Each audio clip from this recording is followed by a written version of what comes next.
नमस्कार दोस्तों, मैं Jitendra Kumar. Target science YouTube channel में आपका स्वागत है। दोस्तों, आज मैं आप लोगों को सर्कुलेटरी सिस्टम पढ़ाने वाले हैं। सर्कुलेटरी सिस्टम क्या है, मानव के शरीर में यह सर्कुलेटरी सिस्टम किस प्रकार काम करता है, इसी के बारे में मैं आपको जानकारी आज इस वीडियो के माध्यम से देना चाहता हूँ।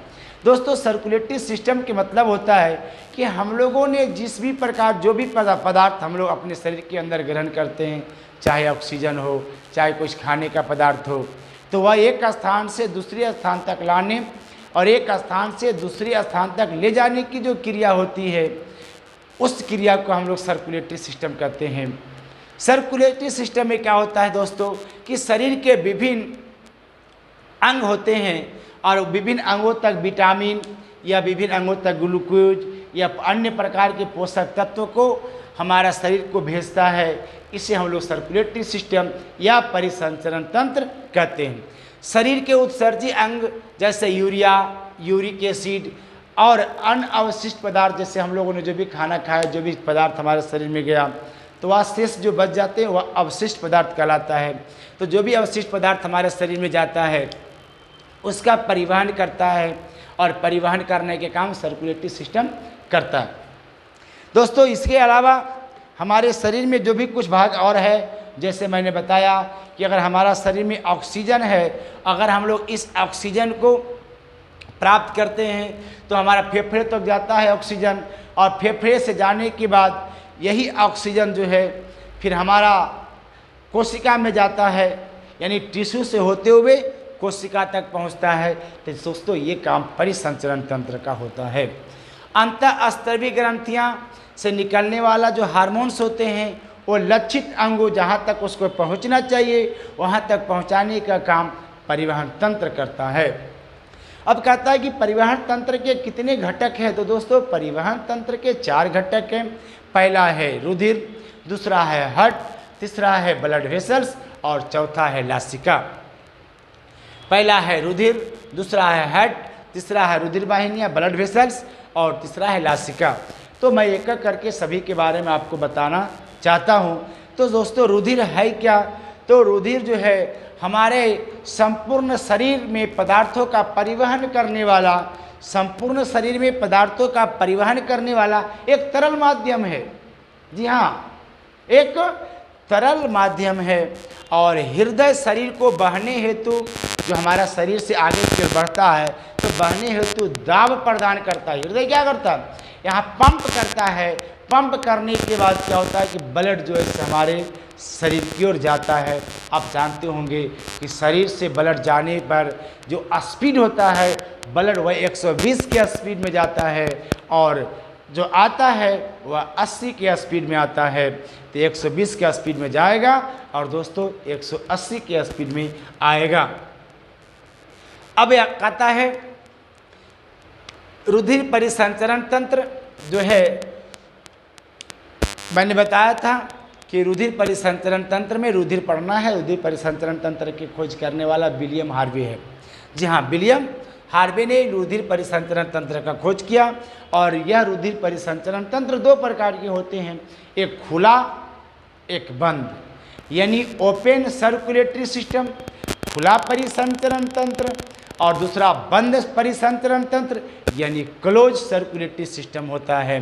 अब देखिए, खुला परिसंचरण तंत्र क्या है, तो कहता है कि कुछ देर, मतलब रक्त कुछ देर तक नलिकाओं में बहने के बाद, अगर हमारे रक्त नलिका में कुछ देरी बहता है तो नलिकाओं में बहने के बाद खुले स्थान पर बहता है और बहने के बाद इस तंत्र को 3 जो भागों में बांटते हैं, 3 भागों से होते हुए जाता है। तो वह भागों में जाने में होता है एक दाब, दूसरा गति और तीसरा है परिसंचरण भी जो है कम समय में पूरा कर लेता है। अधिक स्पीड में जाएगा, कम समय में पूरा कर लेता है। लेकिन इसमें दाब भी कम होता है, गति भी कम होता है, चूँकि इसकी जो क्षेत्र, इसकी जो हमारे जो नालिका है वह नालिका बड़ी होती है, चौड़ा होता है, जिसके कारण इसमें दाब और गति कम होता है। दोस्तों, बंद परिसंचरण तंत्र में क्या होता है कहता है बंद परिसंचरण तंत्र में रक्त का प्रवाह नलिकाओं से ही होता है, लेकिन इस तंत्र में दाब और गति अधिक होता है, क्योंकि पतला होता है, जिसके कारण पंपिंग ज़्यादा करता है, पतला होता है। तथा पदार्थ जो है उत्तक द्रव से, यानी उत्तक द्रव के द्वारा स्थानांतरित होता है। जी हाँ, tissue, liquid tissue, in liquid fluid जो है वो टिश्यू जो है उसके द्वारा स्थानांतरित होता है। और सभी कशेरुक में बंद परिसंचरण तंत्र होता है, लेकिन मनुष्य में बंद परिसंचरण तंत्र भी होता है और दोहरा परिसंचरण तंत्र, यानी दोनों तंत्र मनुष्य में पाया जाता है। दोस्तों दूसरा है हट। हट कहता है कि हृदय झिल्ली युक्त थैली के अंदर अवस्थित रहता है। मैंने मेरे हृदय के अंदर एक झिल्ली नुमा एक है जिसके अंदर हृदय अवस्थित होता है, और जिसे में हृदय अवस्थित होता है उसे हम लोग हृदय वरण कहते हैं या पेरिकार्डियल मेम्ब्रेन कहते हैं। जी हाँ, जहाँ हृदय अवस्थित होता है उसे पेरिकार्डियल मेम्ब्रेन या हृदय वरण कहते हैं। अब कहता है कि हृदय के बाहरी आघातों से सुरक्षा, मेरे हृदय पे किसी भी प्रकार का कोई चोट ना पहुँचे, किसी तरह का कोई नुकसान नहीं हो, तो बाहरी आघातों से सुरक्षा प्रदान करने के लिए इस थैली में हृदय वरण नामक एक लिक्विड भरा रहता है। जी हाँ, पेरिकार्डियल फ्लूइड भरा रहता है, जिसके कारण हमारे शरीर पर किसी भी प्रकार का हृदय पे कोई आघात नहीं पहुंचता है। दोस्तों अब अलग अलग प्रकार के जीव है और सभी जीवों में हृदय का चेंबर अलग अलग होता है। तो देखिए मैमेल, मानव में, मैमेलिया में 4 चेंबर होते हैं, बर्ड में 4 चेंबर होते हैं, रेप्टिलिया में 3 चेंबर होते हैं, क्रोकोडायल में 4 चेंबर होते हैं, एम्फीबिया में 3 चेंबर होते हैं, फिश में 2 चेंबर होते हैं और कॉकरोच में 13 चेंबर होते हैं। तो दोस्तों हमने क्रोकोडायल में बताया कि आपका 4 चेंबर होते हैं, तो 4 चेंबर में एक चेंबर जो है से अनडिवाइडेड होते हैं और डिवाइडेड नहीं होता है। दोस्तों अब हमारे हार्ट में 2 प्रकार के नलिकाएं काम करती है, एक धमनी और दूसरा शिरा। तो धमनी क्या करता है, शिरा क्या करता है, आप जानते होंगे कि धमनी मतलब आर्टरी, शिरा मतलब वेन। आर्टरी क्या करता है कि हमारे हृदय में जो ब्लड होते हैं वो ब्लड मतलब शुद्ध रक्त को लेकर के शरीर का पूरे शरीर के तक पहुंचाने का काम करता है, उसका नाम धमनी है। और जो पूरे शरीर से अशुद्ध रक्त को लाकर के हमारे हृदय तक पहुंचाने का काम करता है उसको हम लोग शिरा कहते हैं। तो आइए हम लोग पहले धमनी के बारे में जानकारी प्राप्त करें। कहता धमनी ऐसी रक्त वाहिनियाँ है जो रक्त से माने हृदय से शुद्ध रक्त को लेकर के शरीर का हर भाग तक पहुंचाता है, जैसा मैंने आप लोग को अभी बताया, उसे हम लोग धमनी कहते हैं। दोस्तों अपवाद में फुफ्फुस धमनी ऐसा धमनी है जो अशुद्ध रक्त को लेकर के शरीर का हर भाग तक पहुंचाता है, ये आपको ध्यान रखने की जरूरत है। अब कहता है कि हमारा शरीर हार्ट से लेकर के फेफड़ा तक जाता है, लंग्स तक जाता है। ब्लड हार्ट से लिया और लंग्स तक गया। अब कहता है कि चूंकि धमनी में रक्त का दाब या प्रवाह ज़्यादा होता है इसलिए इसकी दीवार होती है। अगर दीवार नहीं होता तब ब्लड चारों तरफ निकलते चला जाता। तो रक्त का प्रवाह या दबाव ज़्यादा होने के कारण नलिकाओं में दीवार होता है, जिससे दीवार से बाहर ब्लड निकलने नहीं देता है। दूसरा है कि सबसे बड़ा धमनी होता है जिसका नाम हम लोगों ने बताया कि महाधमनी होता है, और उस महाधमनी को हम लोग अंग्रेजी में अरोटा बोलते हैं। जी हाँ, उस महाधमनी को हम लोग अंग्रेजी में अरोटा बोलते हैं। दोस्तों हमारे शरीर में काफ़ी अंदर तक जो है से धमनियाँ धसी हुई रहती है। जी हाँ, हमारे शरीर में धमनी काफ़ी अंदर तक धसी हुई अवस्था में रहता है। अब इसका रंग, जी हाँ, इसका रंग लाल होता है, इसका रंग लाल होता है और यह खाली होने पर पिचकता नहीं है, जबकि शिराएं खाली होने पर पिचकती है। मैं इस शिरा के बारे में बताऊंगा तो बताऊंगा। दोस्तों इसमें कपाट यानी बल्ब नहीं पाए जाते, जबकि शिराओं में बल्ब पाए जाते हैं। धमनियाँ दोस्तों फैलता है और सिकुड़ता है। मैंने बताया कि जब ब्लड जाएगा तो फैलेगा, ब्लड जब नहीं जाएगा तो सिकुड़ेगा। तो धमनियाँ जो है फैलता है और सिकुड़ता है। यह था आपका धमनी। आप लोग इसको देख लीजिए, नहीं होता है तो स्क्रीनशॉट लेकर के इसको आप लोग आगे बढ़ेंगे। दोस्तों आगे सीरा, कहता सीरा, मैंने बताया कि ध्वनि जब यहाँ से शुद्ध रक्त को लेता है तो सीरा शरीर से अशुद्ध रक्त को लेकर के हृदय तक देता है, उसे हम लोग सीरा कहते हैं। लेकिन अपवाद में इसमें भी है दोस्तों, कहता है कि फुफ्फुस सीरा जो है वह शुद्ध रक्त को ला करके देता है, अशुद्ध को नहीं, शुद्ध रक्त को ला करके देता है।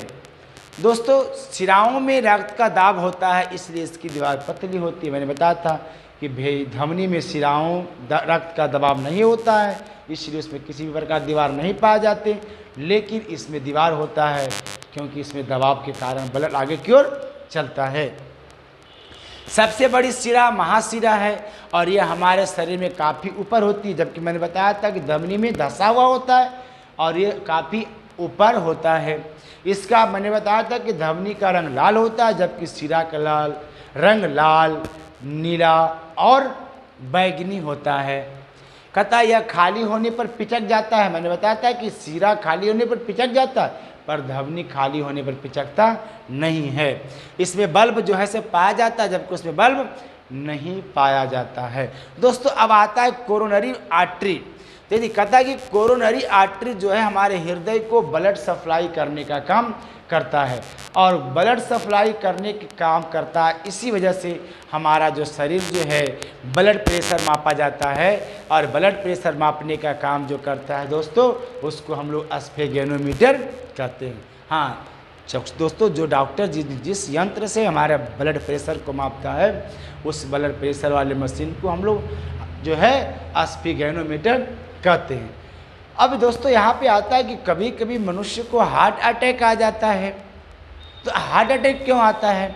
तो दोस्तों मैंने यहाँ पे 3 तरह का फिगर बनाया है हार्ट अटैक करने के लिए, जहाँ से अटैक होता है और मनुष्य की मृत्यु हो जाती है। दोस्तों यहाँ होता है क्या, से गौर करेंगे।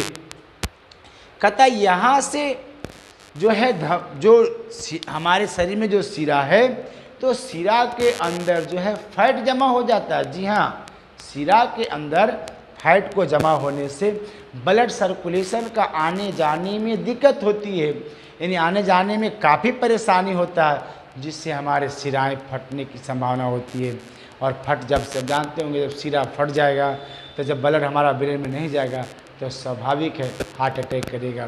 तो इसका 3 स्टेप होता है और ये जो है ब्लड का एक स्थान से दूसरे स्थान तक जाने में हमारे यहाँ जो फैट होते हैं जमा हो जाता है और जमा होकर के एकत्रित होने के कारण ब्लड नहीं जा पाता, जिसके कारण हार्ट अटैक की संभावना मनुष्य में होती है। लेकिन डॉक्टर भी क्या करते हैं, इसी को दवा के माध्यम से, सर्जिकल माध्यम से एक स्थान से दूसरे स्थान तक धकेल देते हैं, लेकिन निकलता नहीं है। दोस्तों अब कहता है कि हृदय की कार्यविधि, कहता है हृदय की कार्यविधि की 2 विधियां हैं, जो इसकी 2 अवस्थाएं हैं। एक अवस्था होता है प्रांकुचन, जिसको हम लोग अंग्रेजी में कहते हैं सिस्टोल, और दूसरा होता है अनुशीतलन, जिसको कहते हैं डिस्टोलिक। दोस्तों प्रांकुचन क्या है और डिस्टोलिक मतलब जो शीतलन क्या है उसके बारे में हम लोग सुन लीजिए। कहता है कि नीलय सिकुड़ का रक्त जो है प्रांकुचन में नीलय सिकुड़ का रक्त को महाधमनी में भेजता है। जी हाँ, नीलय जो है रक्त को पूरे शरीर से सिकुड़ता है और सिकुड़ करके महाधमनी में भेज देता है। यह काम प्रांक जो है कुंचन का है। अब अनुशीतलन क्या करता है, जो नीलय फैलकर आलिंद से रक्त प्राप्त करता है। यहाँ क्या करता है, महाधमनी में भेजता है और ये फैलकर आलिंद से रक्त की प्राप्ति करता है। दोस्तों आगे है कि हृदय द्वारा जो है एक धड़कन में, मनुष्य का अगर धड़कन बढ़ता है तो एक धड़कन में जो है लगभग 70 मिलीमीटर रक्त पंप किया जाता है और इस आयतन को हम लोग स्ट्रोक आयतन कहते हैं। जी हाँ, एक धड़कन में 70 तक ब्लड जाता है और इस जाने वाले आयतन को हम लोग स्ट्रोक कहते हैं। अब दोस्तों आता है ब्लड प्रेशर। अब जानते होंगे कि ब्लड प्रेशर एक बीमारी है। कहता है कि मनुष्य में कम ब्लड प्रेशर होना भी बीमारी है, मनुष्य में ज़्यादा ब्लड प्रेशर भी होना एक बीमारी है। तो कहता है कि जब हृदय संकुचन करता है, जी हाँ, ब्लड प्रेशर क्या है मैं उसका डिफरेंस बताता हूँ।